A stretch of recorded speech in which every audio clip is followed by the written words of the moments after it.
America এবারে তাদের জন্য যে স্টুডেন্ট ভিসা নীতি আছে সেটা সম্পূর্ণরূপে বদলে ফেলাচ্ছে।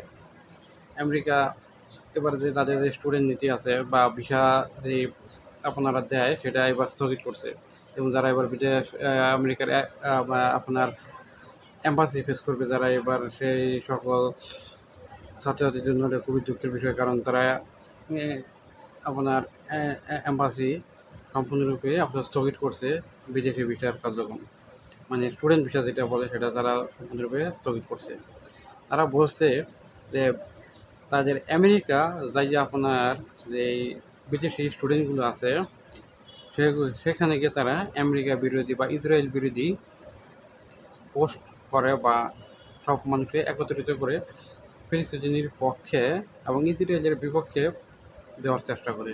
তো এটা আমেরিকা তাদের জাতীয় নিরাপত্তার কথা বিবেচনা করে এই কার্যক্রম সম্পূর্ণ নিষেধ করছে, এবং তাদের অন্যতম যে বিশ্ববিদ্যালয় আছে হার্ভার্ড বিশ্ববিদ্যালয়, সেখানে সম্পূর্ণরূপে আপনাদের ছাত্রছাত্রী ভর্তি কার্যক্রম নিষিদ্ধ করা হয়েছে। আর এর বিরুদ্ধে এই হার্ভার্ড বিশ্ববিদ্যালয়ের কর্মকর্তারা জানিয়ে সেটা সম্পূর্ণ বেআইনি, কারণ হার্ভার্ড যে বিশ্ববিদ্যালয় সেখানে 27% মতন আপনার বিদেশি ছাত্রছাত্রী লেখাপড়া করে।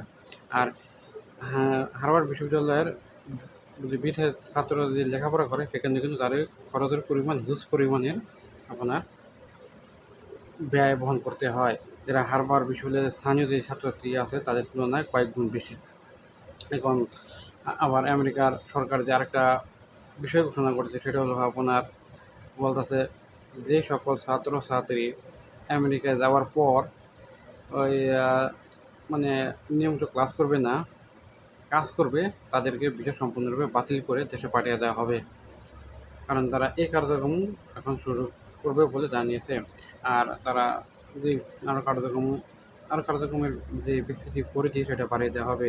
আর ভিসা দেওয়ার ক্ষেত্রে তারা আরেকটা নীতি প্রয়োগ করতেছে, যেটা হলো অন্য কেউ যদি তাদের ভিসা আপনার ফেস করার আগ মুহূর্তে তাদের যে আপনার ব্যক্তিগত ইউটিউব থাকুক বা ফেসবুক পেজ, আপনার ইনস্টাগ্রাম, পরে যে অনলাইন যে প্ল্যাটফর্মগুলো আছে সেখানে তারা চেক করে দেখবে যদি কোনো ইসরায়েলি বা আমেরিকার বিরুদ্ধে আচরণগুলো পড়ে থাকে সেই সকল ব্যক্তিদেরকে তারা কোনোভাবেই আপনার আমেরিকার ভিসা প্রদান করবে না।